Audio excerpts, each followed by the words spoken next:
Breaking news చూస్తున్నా అనకాపల్లి జిల్లా పరవాడ మండలంలో భారీ అగ్ని ప్రమాదం చోటు చేసుకుంది.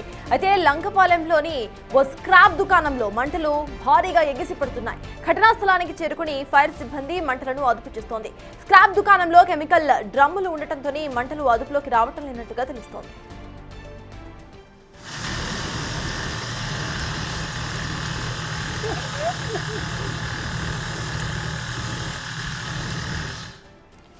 ఇదే అంశంపై పూర్తి డీటెయిల్స్ మా ప్రతినిధి రాజు అందిస్తారు. రాజు, చెప్పండి, అక్కడ మంటలు అదుపులోకి వస్తున్నాయా? ఎండ్ అప్డేట్స్ ఏంటి? అనకాపల్లి జిల్లా పరవాడ మండలం లంకెలపాలెంలో ఉన్నటువంటి స్క్రాప్ దుకాణంలో అగ్ని ప్రమాదం అయితే సంభవించింది. ముఖ్యంగా కెమికల్ డ్రమ్స్ ఉండడం, వాటికి మంటలు అంటుకున్నటువంటి నేపథ్యంలో లోపల ఉన్నటువంటి కెమికల్ మొత్తం అంతా కూడా మండుతూ వస్తున్నటువంటి పరిస్థితి ఉంది. దీంతో భారీగా మంటలు ఎగసిపడుతున్నాయి. ముఖ్యంగా వీటిని మంటలను ఆర్పడానికి దాదాపుగా గంటన్నర సేపు 2 ఫైర్ ఇంజిన్లు అయితే పనిచేసినటువంటిది అయితే ఉంది.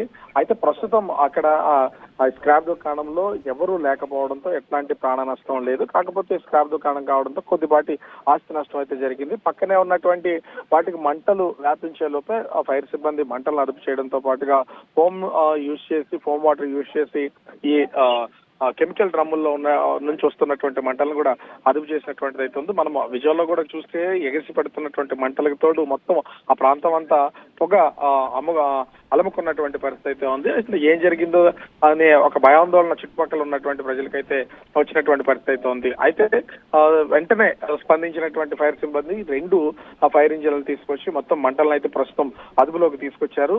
ఎట్లాంటి ప్రాణ నష్టం జరగకపోవడంతో కొంత ఊపిరి పీల్చుకున్నటువంటి పరిస్థితి అయితే ఉంది. అయితే ఈ స్క్రాప్ దుకాణం నిర్వహిస్తున్నటువంటి నిర్వాహకులు మొత్తం అంతా ఈ కెమికల్స్ వల్ల అగ్నికి ఆహుతైపోవడంతో కొంత నష్టం ఏర్పడిందని ఆవేదన వ్యక్తం చేస్తున్నటువంటి పరిస్థితి కనిపిస్తుంది. సత్తాస్.